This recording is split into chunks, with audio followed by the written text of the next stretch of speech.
The boy moved quietly along the edge of the playground, his sneakers brushing the gravel, his dark hoodie pulled low even though the sun was shining bright. He didn't want attention. He never did. Kids laughed nearby, parents chatted, but 8-year-old Jalen kept his eyes down and his body close to the fence, like a shadow no one noticed. Except one, a German Shepherd police dog sitting with his handler near the community center parking lot. The dog's ears perked the instant Jalen passed by, like it sensed something no human could.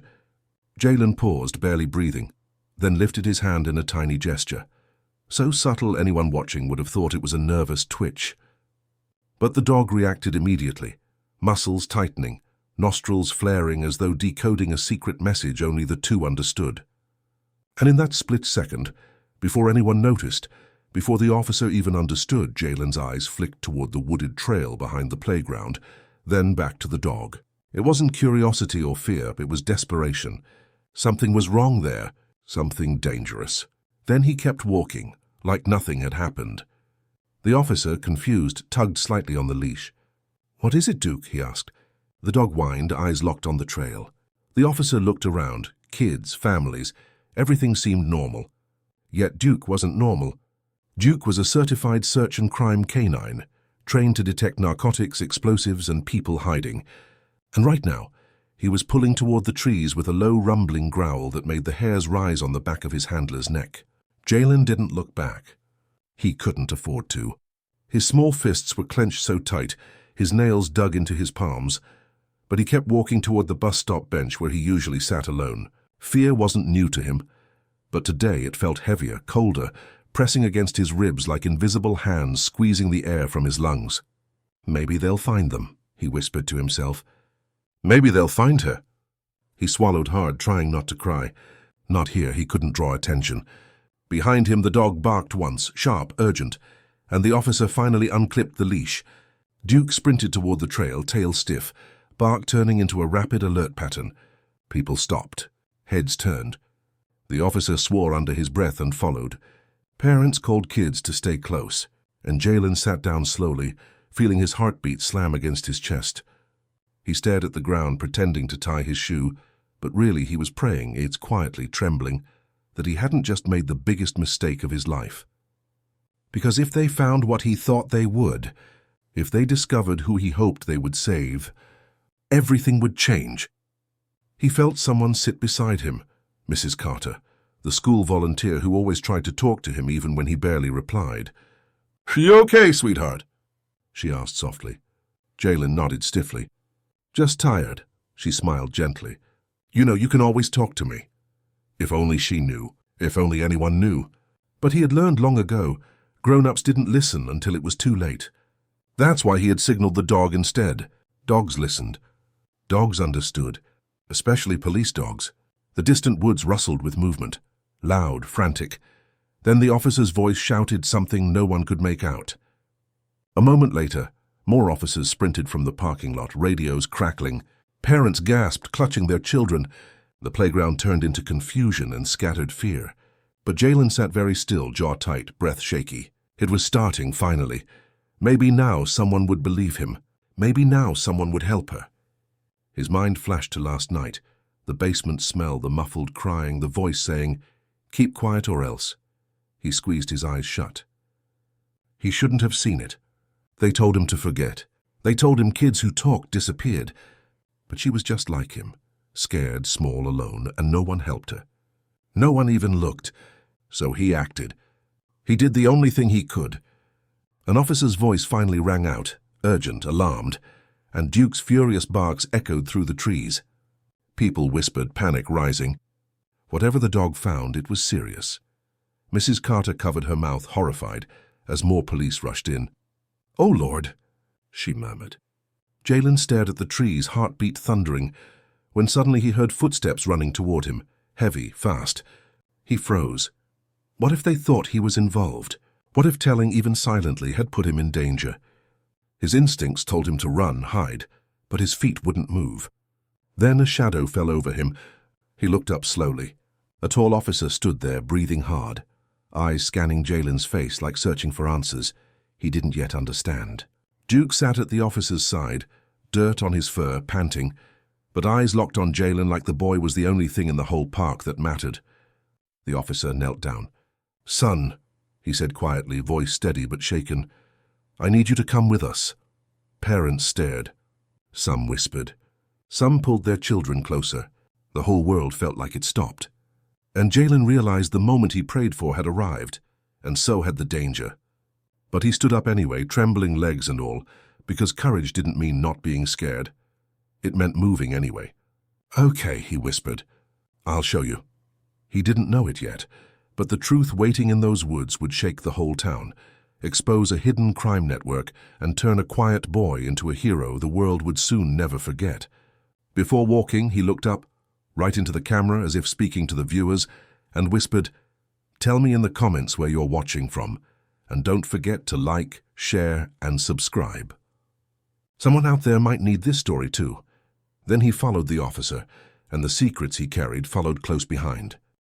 Jalen walked beside the officer, the grass crunching under his shoes, the air suddenly colder as they approached the tree line. The joyful noise of the playground faded behind them, replaced by the dense silence of the woods and the occasional crackle of police radios. Duke trotted ahead, glancing back now and then as if making sure the boy was still following. Officers stood scattered among the trees, tape already being rolled out, uniforms moving with tense urgency. Something terrible had been found, and everyone knew it. Jalen kept his pace steady, though every step felt like walking deeper into a nightmare he thought he had escaped. His breath fogged slightly as he whispered to himself, "Don't be scared. Don't be scared." The officer at his side noticed. "You're safe, son," he said, though his voice held uncertainty, as if he wasn't sure safety even existed here. Jalen didn't answer. Words felt dangerous. Eyes shifted as they passed. Officers looked at him with confusion, suspicion, sympathy. No one could pin him down. Couldn't understand why an 8-year-old walked so calmly into a crime scene. But Jalen had learned calm wasn't peace. Calm was survival. They reached a clearing where yellow markers dotted the ground, footprints, rope fibers, a torn backpack. Jalen's stomach twisted. That backpack. He recognized the sticker on it, a glittery pink butterfly. His throat tightened. The girl. Her name was Mia. He hadn't meant to see her. He hadn't meant to hear anything. But fate never asked permission. He remembered the basement, the sound of a lock sliding, the men's voices, the crying, his own fear gripping his bones, and then her eyes, wide, terrified, staring at him through a crack in the door like a ghost begging for help. He saw her again now in his mind, small, trembling, one sock missing. He had whispered through the crack, "I'll get help. I promise." She didn't answer, but her eyes said everything. He kept his promise, but promises were dangerous things, especially when powerful people didn't want them kept. "Son," the officer beside him said softly, crouching to eye level. "I need to ask, how did you know to signal the dog? What did you see?" Before Jalen could speak, Duke growled low, staring deeper into the woods as if warning, "Not here." "Not yet." Jalen swallowed, glancing around at the officers. "Too many ears. Too much risk. Can I talk somewhere private?" he whispered. The officer studied him, the seriousness in his voice far too adult for his age, and nodded. "All right." He led him back a few steps to where another officer waited, a woman with steady eyes and a calm presence. "Detective Ramos," he said, "this is the kid who alerted Duke." Ramos knelt down, offering Jalen a water bottle. "What's your name?" Jalen hesitated, eyes darting to the shadows. "Jalen." "Thanks for helping today, Jalen. You did something really brave." Brave, he hated that word. Brave didn't feel like strength. It felt like a target. "I didn't know what else to do," he murmured. "You did the right thing," Ramos said. "But I need you to tell me more." "What happened?" Jalen's heartbeat pounded. His throat felt tight. He wanted to speak. God, he wanted someone to listen, but fear clawed at him. "They said they'd hurt her if anyone found out," he whispered. Ramos's expression sharpened. "Who said that?" He shook his head. "I don't want to disappear." That made the detective pause, like his words struck something deeper than fear. And then, before she could answer, a shout erupted from the woods. "Officer down! Officer down!" Panic rippled instantly. The detective stood fast. Duke snarled and bolted toward the sound, officers running behind him. Something wasn't just discovered. Something was still happening. Jalen's breath froze. He looked toward the noise, and fear stabbed through him. They weren't supposed to still be here. They weren't supposed to still be in the woods. They were supposed to be gone by now. Unless they had seen him earlier. Unless they knew, he told. Unless they were waiting. He trembled. Detective Ramos placed a hand on his shoulder. "Stay with me," she ordered. But fear pushed at him, screaming silently. He peeked around her. Men running, radios blasting, dogs barking, chaos ripping through the trees. And then he saw movement. Not officers. 2 figures in dark clothing slipping through the woods opposite the police, escaping. He squeezed Ramos's sleeve. They're there." She turned quickly, eyes narrowing as she spotted shadows fleeing. "Units east side perimeter." Now, officers sprinted. Radios crackled. But Jalen didn't move. His knees felt weak. The truth was now alive, moving, dangerous. He wasn't just a witness. He was marked. "Jalen," Ramos said, grabbing his chin gently, forcing eye contact. "I need you safe. We're taking you in." "I can't go home," he whispered. "No one can know where I am." Ramos studied him, realizing the depth of danger. She nodded slowly. "We'll protect you." But Jalen didn't believe her yet. Adults promise safety the same way storms promise sunshine, temporary and unreliable. The officer lifted her radio. "Child witness. Emergency protective custody needed immediately." Sirens in the distance wailed closer. Reinforcements. The park beyond the trees was evacuating, parents leaving in panicked clusters. And then a familiar voice, cold, sharp, cutting through the chaos. "There he is!" Jalen's blood turned ice. He knew that voice. He knew that tone. The man from the basement stairs, the one who whispered threats with a smile, the one who held the keys, the one she called Uncle Mark. Not her real uncle, a lie, a sick game. He stood beyond the tape now, pretending to be just another worried citizen, dressed in a neat polo, hair combed, face calm, but his eyes locked on Jalen with death disguised as concern. "Thank God you found him," Mark said smoothly to a nearby officer. "I'm his uncle. He went missing earlier. Poor kid's been through so much." "Come on, Jalen." He reached out a hand, warm, welcoming, deadly. Jalen's breath stopped. Ramos stepped between them instantly. "Back up, sir." "He's with us." Mark's expression flickered, annoyance beneath charm. "He's my nephew." "We'll verify that," she said flatly. Mark smiled, but it didn't reach his eyes. "Sure. Let's clear this confusion up. He must be scared." "Come on, Jalen." Jalen shook his head violently. "He's lying." For a moment, just a moment, Mark's mask cracked. His eyes flashed with cold fury. Ramos noticed. Without breaking eye contact with Mark, she subtly positioned herself fully in front of the boy. "Officer," she called quietly, "escort this man for ID check." Mark's jaw tensed. "This is ridiculous. You people always overreact." Ramos cut him off. "Turn around." Hands where I can see them. More officers surrounded him, not arrested and yet but watched. Mark forced a laugh. "Fine, whatever makes you feel powerful." But his eyes burned with threat as they slid to Jalen. "You will pay for this."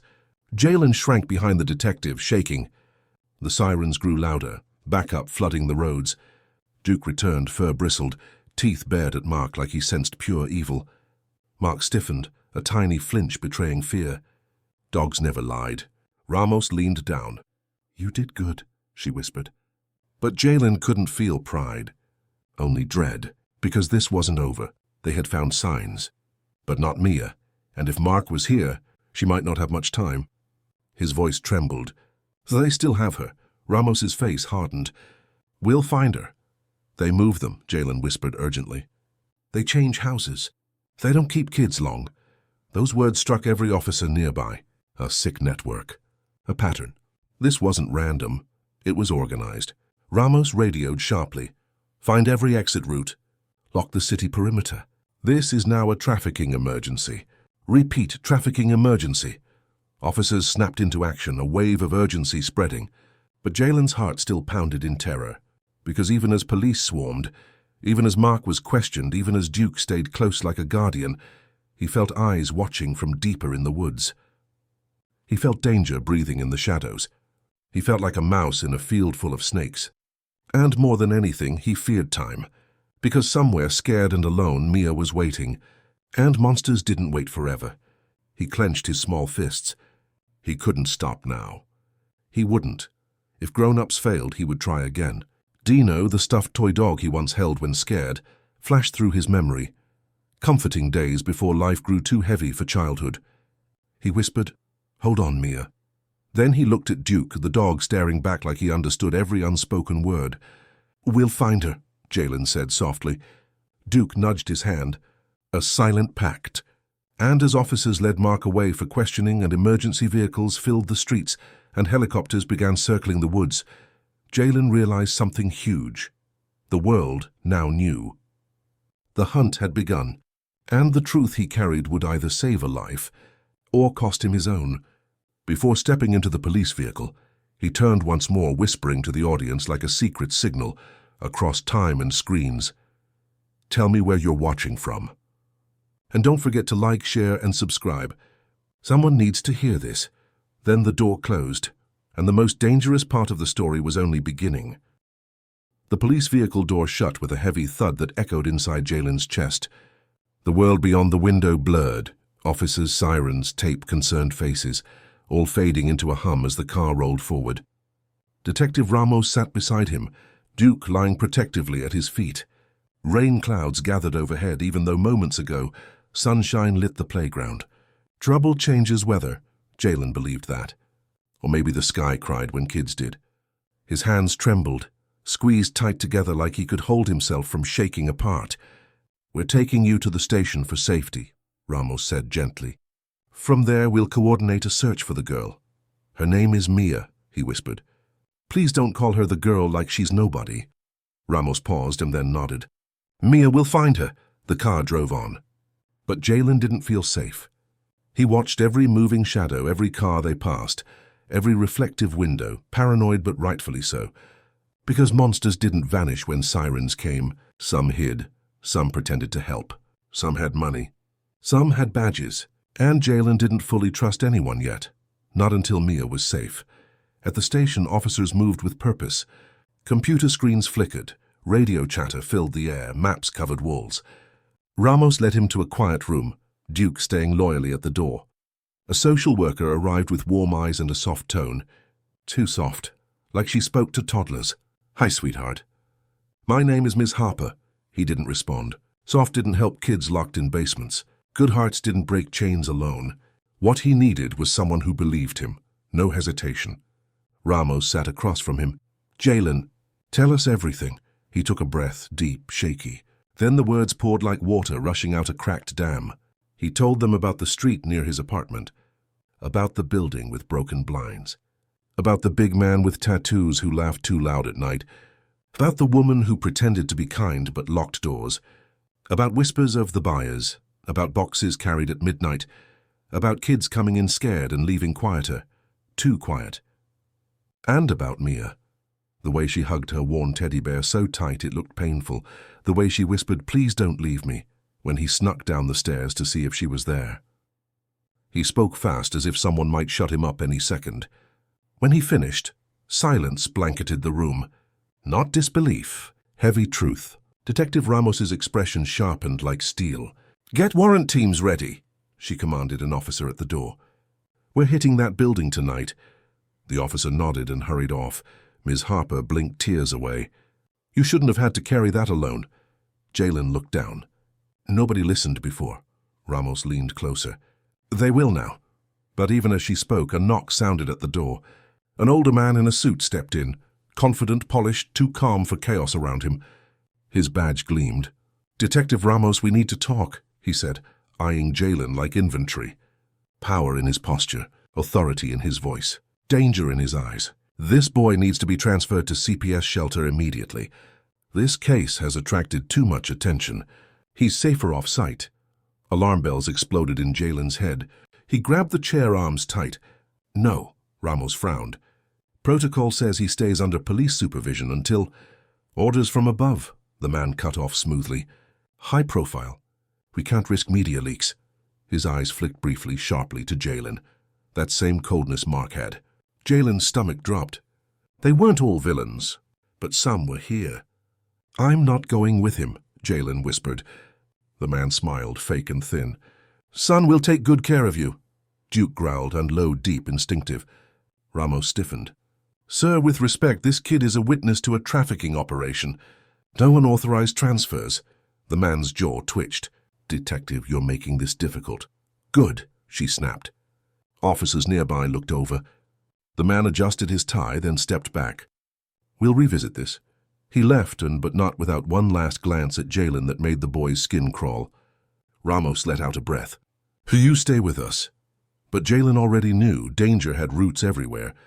That meant Mia had less time. "We gotta hurry," he whispered. Ramos nodded, already preparing. Hours passed. Plans formed. SWAT assembled. Warrants cleared.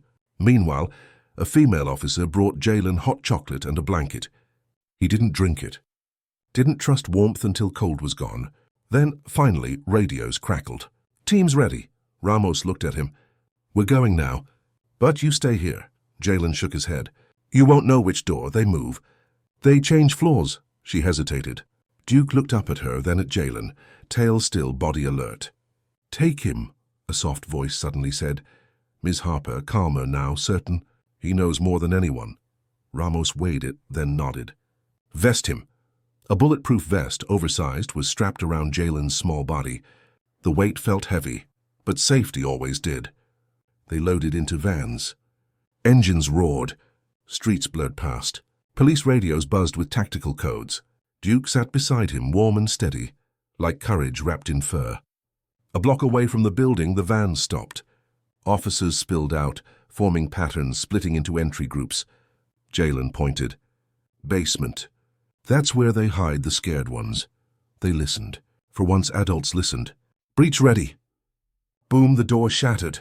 Officers stormed inside. Shouts filled hallways. Jalen clung to Duke's fur at the entrance, heart punching his ribs. "Mia!" he called. "Maya!" Voices echoed deep inside, crashing, running, a scream, small, terrified. Jalen bolted before anyone stopped him. Duke sprinted beside him, a shadow of protection. "Jalen!" Ramos shouted behind him, but he didn't stop. He darted through a hallway, downstairs into dim concrete. A locked door. A familiar lock. The lock from his nightmares. He grabbed the handle and shook. "Hamia," a whimper answered. Jalen's chest cracked. "Move!" An officer yelled and then rammed the door. It splintered open, and there she was, tiny, curled up, tear-stained, holding her teddy. Jalen dropped to his knees. "It's okay. I came back." Duke nudged her tenderly, whimpering soft comfort. Mia looked up, eyes huge, then threw herself into Jalen's arms, sobbing. Officers swept the room, shouting, "Clear!" Moments later, more children were found upstairs, scared, confused, rescued. Then came the arrests. The tattooed man, the fake kind woman, a man in expensive clothes trying to slip out the back, caught. And then, escorted by officers in handcuffs, Mark himself. Jalen froze. Mark locked eyes with him, venom in his gaze. "This isn't over," he hissed. But Ramos stepped between them. "It is for you." Mark was dragged away. Kids were carried out gently, blankets wrapped around trembling shoulders. Paramedics, social workers, flashing lights. Chaos made of salvation. Jalen held Mia's hand tight. "You're safe now." She nodded shakily. "You came back." "I promised," he whispered. Later at the station, reporters crowded outside. Jalen sat in a quiet room again, but now with juice and a sandwich and warmth he finally drank in. Ramos crouched beside him. "City wants to call you a hero. They want to honor you publicly." He shook his head immediately. "No cameras. Why?" "Heroes disappear. Kids who talk disappear. I just want her safe." Ramos swallowed emotion. "You're safe, too." For the first time he believed it, a little. Ms. Harper arranged foster placement for both him and Mia in a vetted safe home together. "No more basements," she whispered. "No more secrets." As they left the building to a secure car, police lining the exit, Duke walked one last time beside him. Jalen knelt and hugged the dog tight. "For you listened," he whispered. Duke licked his cheek. The officer smiled. "He always knows a good soul." Jalen watched the city lights as they drove away, a city that finally saw him. That evening, he sat by a quiet window in the safe home, Mia asleep on the couch with her teddy, soft blanket over her. For the first time in years, the walls didn't feel like cages, they felt like arms. He turned slightly as if speaking to someone unseen across digital distance and whispered, "Tell me where you're watching from. And don't forget to like, share, and subscribe. Someone out there might need help too. Someone out there might be scared like Mia was. Maybe you sharing this saves someone next." His eyes lifted, steady and brave. "Be someone who listens." And the screen of life faded, not to darkness but to hope.